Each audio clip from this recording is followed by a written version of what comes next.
Bismillahirrahmanirrahim. Assalamualaikum warahmatullahi wabarakatuh. Shalom, salam sejahtera bagi kita semua. Om Swastiastu, Namo Buddhaya, salam kebajikan. Yang kami hormati Ketua, para Wakil Ketua dan anggota Dewan Perwakilan Rakyat Republik Indonesia. Pertama-tama marilah kita panjatkan syukur kehadirat Tuhan Yang Maha Kuasa, karena atas rahmat dan karunia-Nya kita masih diberikan kesehatan untuk bertatap muka dan menjalankan tugas kenegaraan dan amanat konstitusi untuk menyampaikan kerangka ekonomi makro dan pokok-pokok kebijakan fiskal KEM PPKF 2023. Masih dalam bulan Syawal, izinkan kami mengucapkan selamat Hari Raya Idul Fitri 1443 Hijrah. Mohon maaf lahir dan batin kepada Ibu Ketua dan segenap pimpinan serta seluruh anggota Dewan Perwakilan Rakyat yang kami hormati. Setelah lebih dari 2 tahun dunia dihantam pandemi COVID-19, alhamdulillah saat ini Indonesia mampu mengendalikan berkat kerjasama, kedisiplinan, sinergi, dan kegotong royongan seluruh komponen bangsa. Dengan rendahnya kasus COVID-19 dan akselerasi program vaksinasi yang mencapai 61,5 dosis kedua dan bahkan vaksin tambahan booster serta penerapan protokol kesehatan, alhamdulillah tahun ini lebih dari 84 juta masyarakat dapat kembali menjalankan mudik di Hari Raya Idul Fitri untuk berlebaran dan berkumpul dengan sanak saudara tercinta. Mobilitas masyarakat yang begitu masif di tengah pandemi COVID-19 yang belum berakhir mampu kita kelola secara relatif lancar, aman, selamat, dan semarak. Hal ini tentu mampu merekatkan kembali dan mempertebal tali sosial sekaligus menggerakkan dan pemulihan ekonomi Indonesia. Ini suatu pencapaian yang tidak gampang dan tidak boleh kita pungkiri.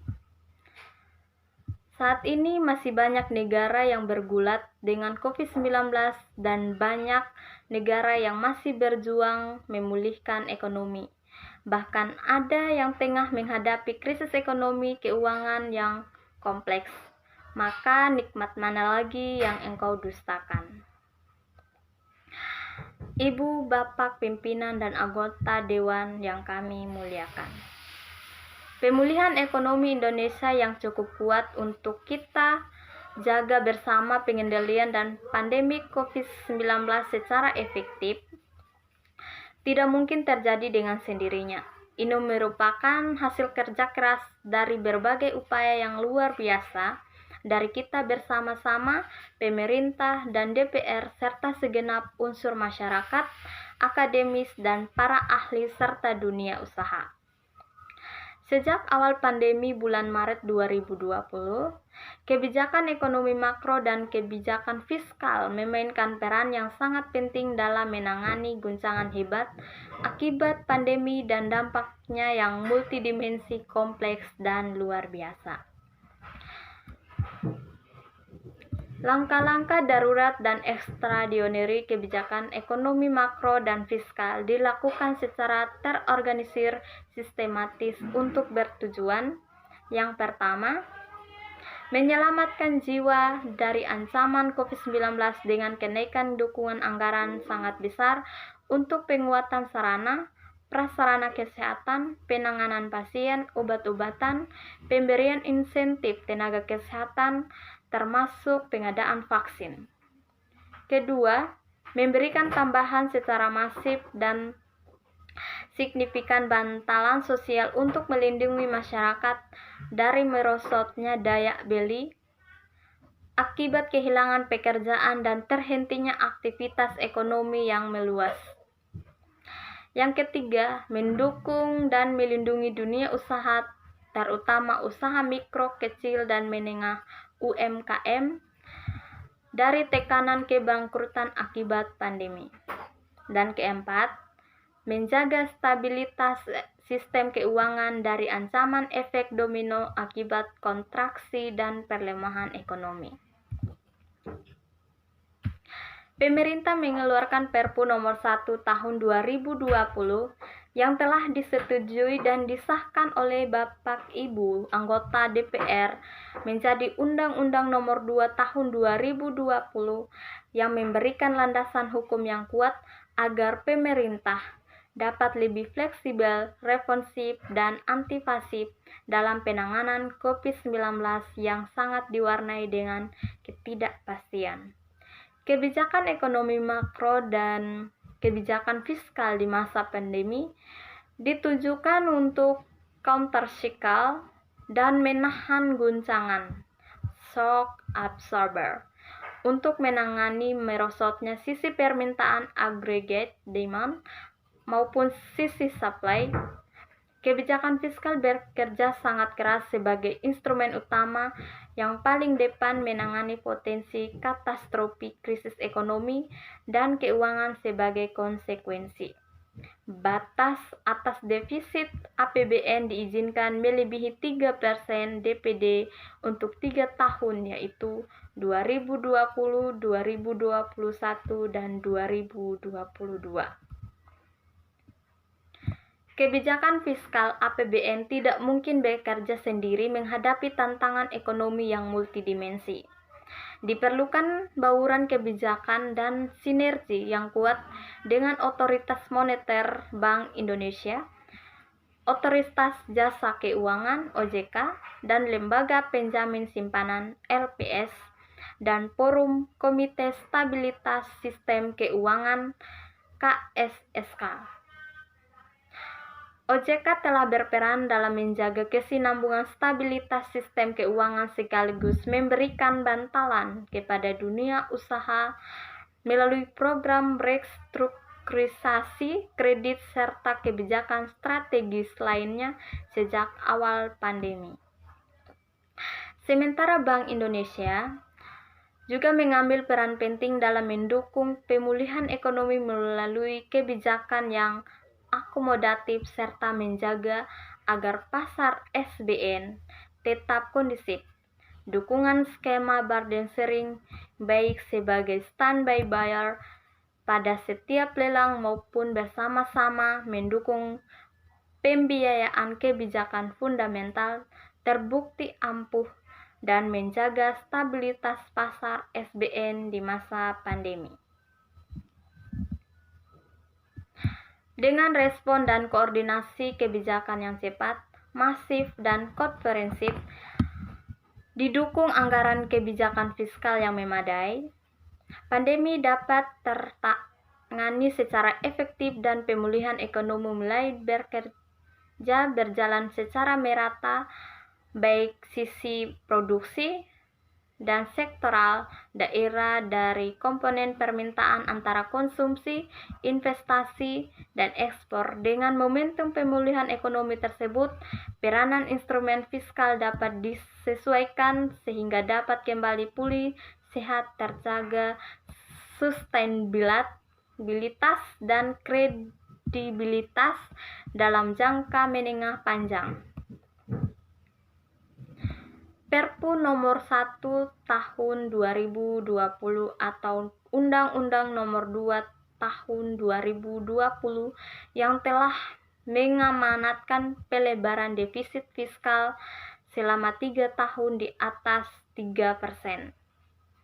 PDB terbukti mampu menjawab kebutuhan penanganan krisis yang luar biasa dan kompleks secara disiplin, kredibel, dan akuntabel, dengan tetap menjaga prinsip kehati-hatian dan sustainabilitas jangka menengah.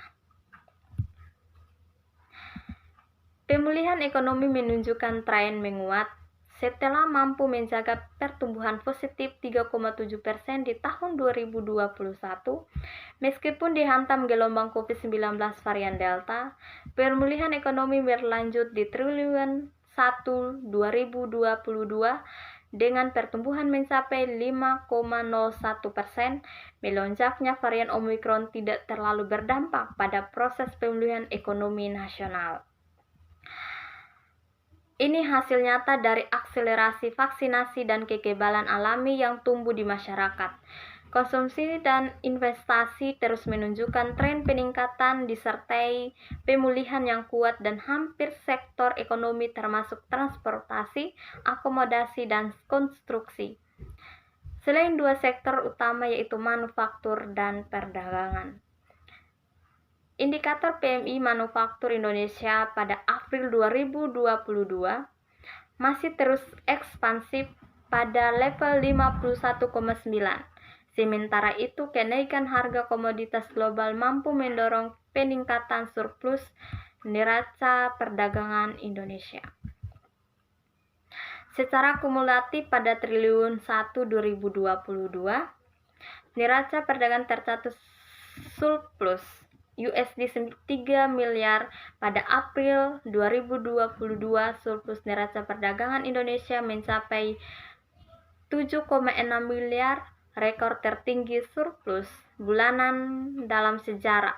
Neraca transaksi berjalan tahun 2022 diperkirakan akan lebih baik dibandingkan dengan tahun 2021.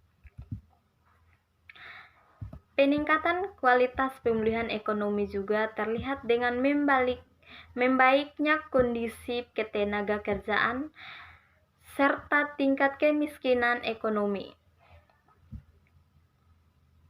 Tingkat pengangguran terbuka TPT turun mendekati level pandemi menjadi 5,83 pada Februari 2022 dari 6,26% pada Februari 2021, sementara angka kemiskinan nasional juga konsistensi menurun dari sebelumnya 10,1% di tahun 2020 dan kembali menjadi single digit 9,7% di tahun 2021.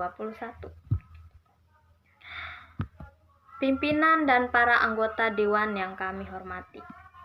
Proses pemulihan ekonomi nasional yang sangat menguat tentu patut kita syukuri. Namun ini tidak menyebabkan kita cepat berpuas diri.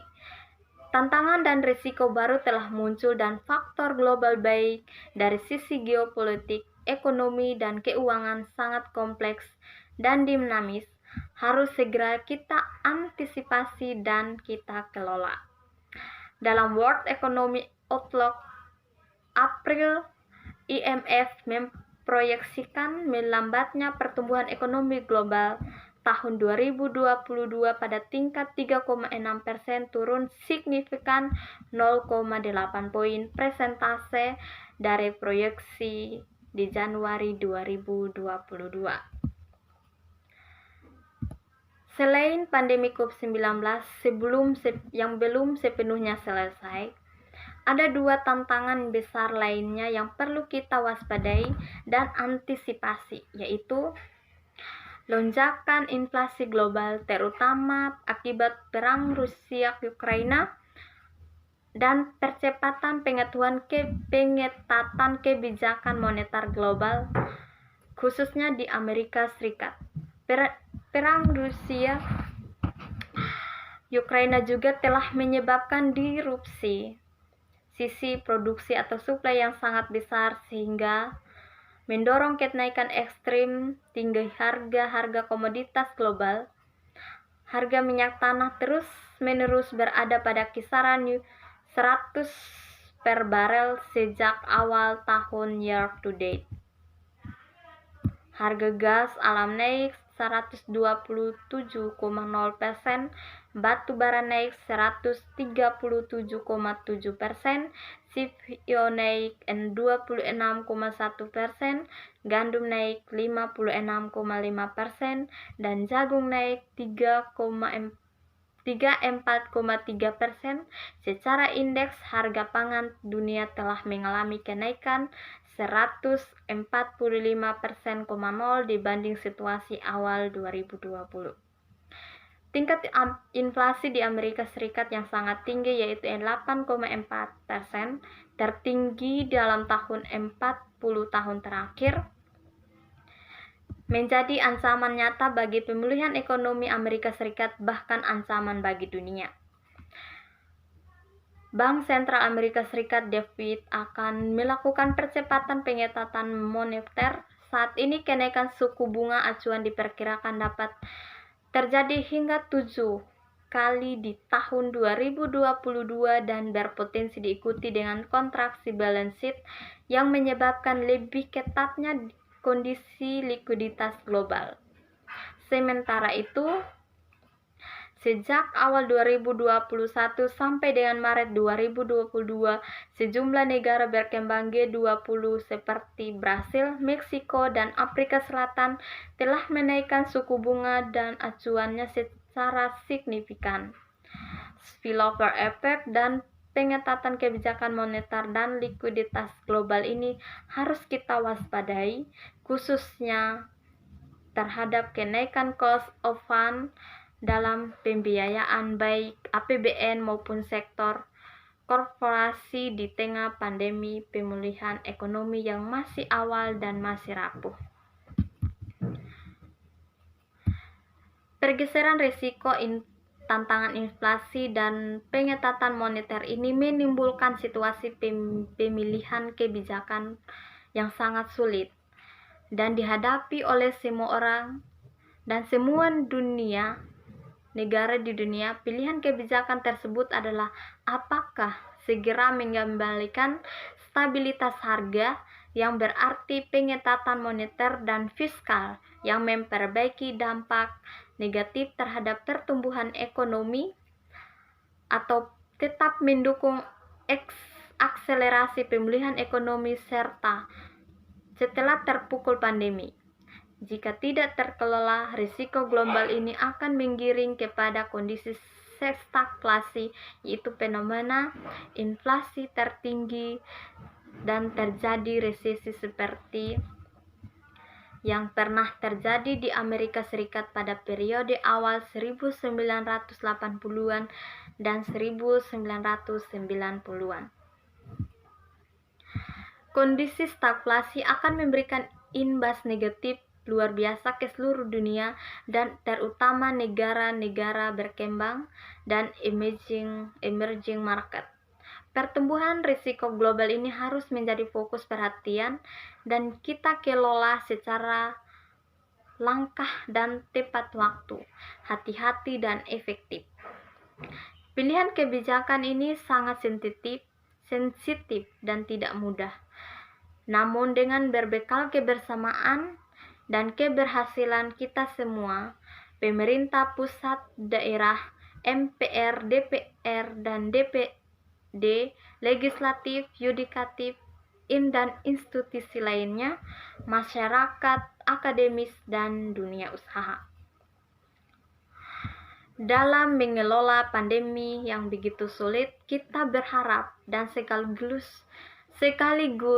percaya bahwa Indonesia mampu menghadapi tantangan baru dan berbeda dan sangat kompleks ini. Dalam mengantisipasi eskalasi risiko global, terutama menghadapi 3 potensi krisis: krisis pangan, krisis sinergi, krisis keuangan, Sekretariat Jenderal Perserikatan Bangsa-Bangsa bahkan telah membentuk Global Crisis Response Group yang mengidentifikasi 3 potensi krisis tersebut. Krisis seperti ini sama seperti pandemi COVID-19, tidak mungkin diselesaikan secara individu oleh negara manapun, betapapun superpower posisi mereka. Kerjasama global menjadi suatu keharusan. Indonesia terpilih menjadi bagian dari 6 negara kampion GCRG tersebut. Dan tentunya kesempatan ini dapat dimanfaatkan dengan optimal untuk mengusung agenda-agenda kerjasama global dan juga sangat strategis bagi kepentingan perekonomian domestik. Dalam forum G20,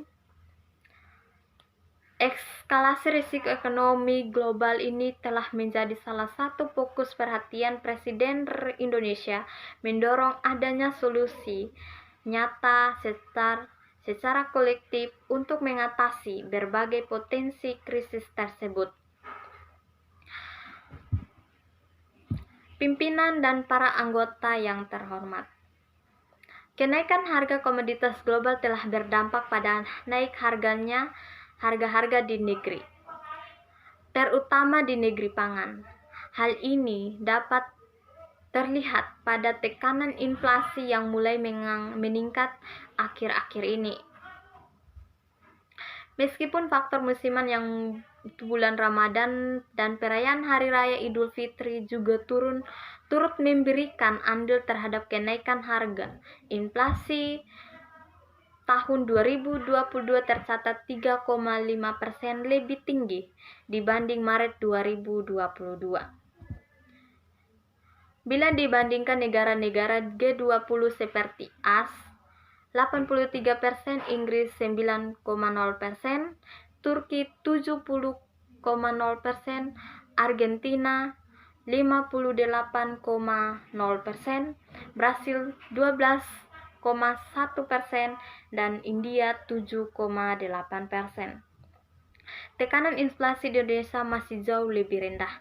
Tekanan inflasi di Indonesia tidak setinggi negara-negara tersebut karena kenaikan harga energi global diredam oleh APBN shock absorber yang konsekuensinya menyebabkan kebutuhan belanja subsidi energi dan kompensasi meningkat tajam. Dalam kondisi pemulihan ekonomi dan kesejahteraan yang masih awal dan rapuh, ketersediaan dan keterjangkauan harga energi dan pangan menjadi sangat krusial untuk menjamin daya beli masyarakat dan menjaga keberlangsungan proses pemulihan ekonomi nasional. Terkait potensi transmisinya di sektor keuangan, pemerintah dalam hal ini diwakili oleh Kementerian Keuangan dengan anggota KSSK lainnya berkomitmen untuk memperkuat koordinasi dan sinergi dalam menjaga stabilitas keuangan. Sampai saat ini, kondisi sektor keuangan nasional masih relatif stabil. Fungsi intermediasi perbankan mulai meningkat, tercermin pada peningkatan pertumbuhan penyaluran kredit. Sementara itu, tingkat kecukupan modal KAR juga tinggi dengan likuiditas yang masih memadai. Cadangan devisa nasional juga masih memadai dan diharapkan dapat memberikan ruang bagi Bank Indonesia untuk menjaga stabilitas harga dan nilai tukar serta momentum pemulihan ekonomi nasional. Ibu bapak para pimpinan dan anggota dewan yang kami muliakan, keberlangsungan proses penguatan pemulihan ekonomi nasional terus dijaga untuk memperkuat fondasi ekonomi dan akselerasi tingkat pertumbuhan ekonomi. Selain itu, upaya lebih lanjut untuk mengakselerasi pertumbuhan ekonomi dapat lebih eksklusif yang juga sangat penting untuk mencapai tujuan sasaran pembangunan jangka menengah, jangka panjang agar Indonesia dapat keluar dari jebakan kelas menengah. Oleh karena itu, struktural perekonomian nasional dan tingkat produktivitas nasional perlu diperkokoh mulai percepatan transformasi ekonomi. Akselerasi agenda reformasi struktural pasca pandemi COVID-19 mutlak diperlukan melalui peningkatan kualitas SDM, pembangunan infrastruktur, dan reformasi birokrasi dan regulasi. Penguatan program pendidikan, kesehatan, serta perlindungan sosial sangat krusial dalam mengatasi isu fundamental perekonomian, termasuk rendahnya tingkat produktivitas nasional. Peningkatan produktivitas juga perlu diakselerasi untuk memperkuat sisi supply. Penguatan hilirisasi manufaktur, adopsi ekonomi digital, dan pengembangan ekonomi hijau diyakini akan menjadi sumber pertumbuhan baru di masa depan. Dorongan kepada keberlanjutan tahapan industri manufaktur akan memacu pengembangan produk-produk dalam negeri yang memiliki nilai-nilai tambah lebih tinggi dan mampu berkompetisi di pasar global. Sementara pengembangan ekonomi digital akan meningkatkan efisiensi dan produktivitas ekonomi di tengah kecenderungan perubahan pola hidup ke arah new normal. Selain itu, sejalan dengan tujuan mewujudkan net zero emission pada tahun 2060 atau lebih awal, pembangunan ekosistem ekonomi yang ramah lingkungan merupakan wujud komitmen kita bersama dalam mengatasi isu perubahan iklim. Potensi besar pengembangan ekonomi hijau yang kita miliki merupakan daya tarik tersendiri bagi investasi dunia di masa depan. Dengan mempertimbangkan berbagai risiko dan potensi pemulihan ekonomi nasional di tahun depan, pemerintah mengusulkan kisaran indikator ekonomi makro digunakan sebagai asumsi pasar penyusunan RAPBN 2023 sebagai berikut: pertumbuhan ekonomi 5,3% hingga 5,9%, inflasi 2,0% hingga 4,0%, nilai tukar rupiah 14.300 hingga 14.800 per USD. Tingkat suku bunga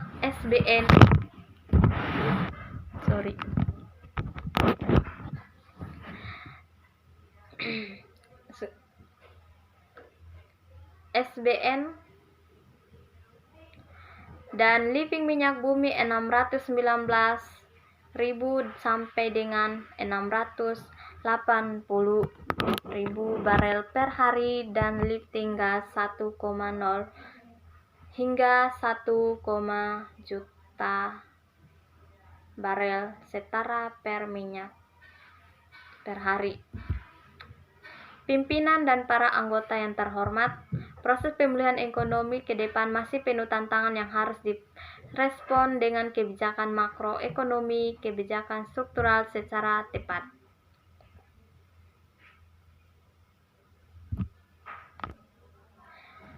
Berdasarkan tema kebijakan fiskal di tahun 2020 tersebut, strategi yang ditempuh pemerintah adalah pertama, memfokuskan anggaran untuk penguatan kualitas SDM, akselerasi pembangunan infrastruktur, reformasi birokrasi dan regulasi, revitalisasi industri dan mendorong pengembangan ekonomi hijau. Kedua, meningkatkan efektivitas transformasi ekonomi didukung dengan reformasi fiskal yang holistik melalui mobilisasi pendapatan untuk pelebaran ruang fiskal. Konsisten penguatan spending better untuk efisiensi dan efektivitas belanja, serta terus mendorong pengembangan pembiayaan yang kreatif dan inovatif. Kebijakan pendapatan negara diarahkan untuk mendorong mengoptimalisasi pendapatan dengan tetap menjaga iklim investasi dan keberlangsungan dunia usaha serta kelestarian lingkungan. Hal ini ditempuh dengan menjaga efektivitas reformasi perpajakan Undang-Undang HPP, mendorong agar sistem perpajakan lebih sehat dan adil sehingga dapat mendorong perluasan basis pajak serta peningkatan kepatuhan wajib pajak melalui implementasi Undang HPP yang efektif, maka rasio perpajakan yang akan meningkat. Sementara itu, optimalisasi PNBP juga dilakukan dengan peningkatan inovasi layanan dan reformasi pengelolaan aset.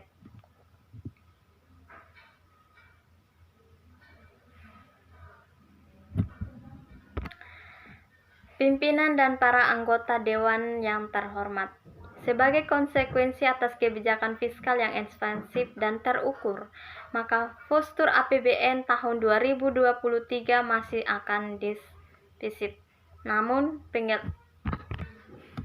pengelolaan pembiayaan untuk menutup financing gap tersebut akan dilakukan secara efisien, hati-hati, dan berkelanjutan. Defisit dan rasio utang akan tetap dikendalikan dalam batas aman sekaligus mendorong keseimbangan primer yang positif. Kebijakan pembiayaan investasi akan terus dilakukan dengan memberdayakan peran badan usaha milik negara, sovereign wealth funds, special mission fiscale, dan badan layanan umum, dan dalam mengakselerasi pembangunan infrastruktur dan meningkatkan akses pembiayaan bagi masyarakat penghasilan rendah. UMKM dan UMI, pemerintah terus mendorong peran swasta dalam pembiayaan usaha, termasuk penerbitan instrumen pembiayaan kredit kreatif lainnya. Melalui akselerasi pemulihan ekonomi, reformasi struktural, dan reformasi fiskal, maka diharapkan kebijakan fiskal 2023 tetap efektif mendukung pemulihan ekonomi namun tetap sustainable. Hal tersebut akan terrefleksi pada pendapatan negara yang meningkat dalam kisaran 11,19% sampai dengan 11,70% PDB. Belanja negara mencapai 13,80% sampai dengan 14,60% PDB, serta keseimbangan primer yang mulai bergerak menuju positif di kisaran minus 0,46% sampai dengan minus 0,65% PDB. Selain itu, defisit juga diarahkan kembali di bawah 3% di antara minus 2,61% sampai dengan minus 2,90% PDB. Dan rasio utang tetap terkendali dalam batas manajeble di kisaran 40,56% sampai dengan 42,42%. Pimpinan dan para anggota yang terhormat, dalam rangka mencapai tujuan pembangunan kerjasama internasional juga memegang peranan penting dalam proses pengambilan keputusan perekonomian secara global. Presiden G20 Indonesia tahun ini memegang peranan strategis dan mengarahkan kebijakan perekonomian global dan mendorong sejumlah agenda strategis internasional walaupun dihadapkan pada situasi geopolitik yang sangat menantang. Konferensi tingkat tinggi G20 yang akan dilaksanakan pada bulan November tahun ini menjadi momentum untuk memimpin pemulihan ekonomi global dan mengangkat kepentingan nasional Indonesia dan negara berkembang dalam forum multilateral.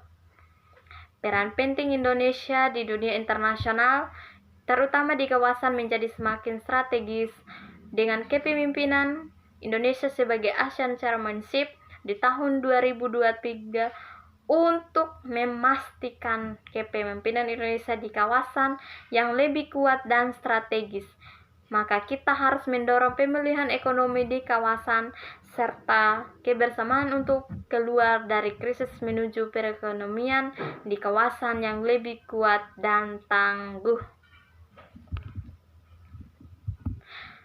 Pimpinan dan para anggota yang terhormat, demikianlah pengantar dan keterangan pemerintah atas kerangka ekonomi makro dan pokok-pokok kebijakan fiskal di tahun 2023 yang telah disusun pemerintah dengan mempertimbangkan dinamika perekonomian, tantangan dan agenda pembangunan selanjutnya. Pemerintah mengharapkan dukungan, masukan, dan kerjasama seluruh anggota Dewan yang terhormat dalam pembahasan KEM PPKF tersebut sesuai peraturan perundang-undangan yang berlaku. Sebagai penutup, kami kutipkan ayat Al-Quran yang kami kira sangat relevan dengan dinamika perekonomian saat ini ke depan. Al-Quran, Surat Yusuf ayat 47-48. Dia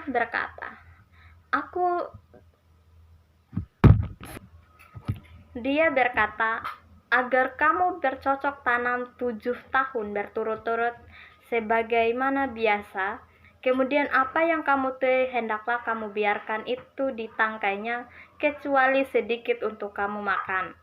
Kemudian setelah itu akan datang 7 tahun yang sangat sulit, yang menghabiskan apa yang kamu simpan untuk menghadapinya tahun sulit, kecuali sedikit dari apa yang kamu simpan.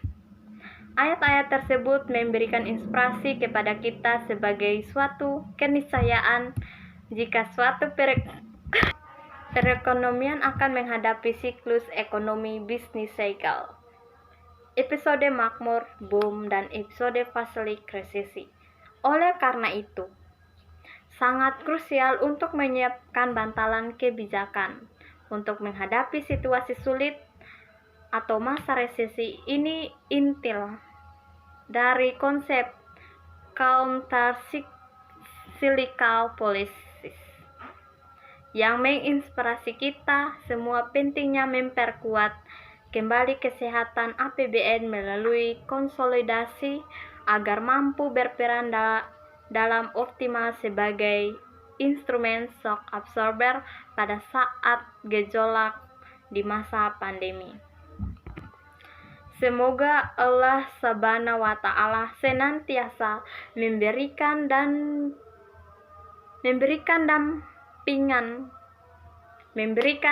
bimbingan dan perlindungannya untuk melewati masa-masa sulit sekarang ini. Semoga kita diberikan kekuatan untuk melaksanakan tugas dan amanah melayani seluruh rakyat Indonesia dalam upaya menuju bangsa yang daulat, adil, dan makmur. Amin. Wassalamualaikum warahmatullahi wabarakatuh. Om Santi Santi Santi. Om Namo Buddhaya. Terima kasih Bu. Maaf jika ada kesalahan kata. Mohon maaf.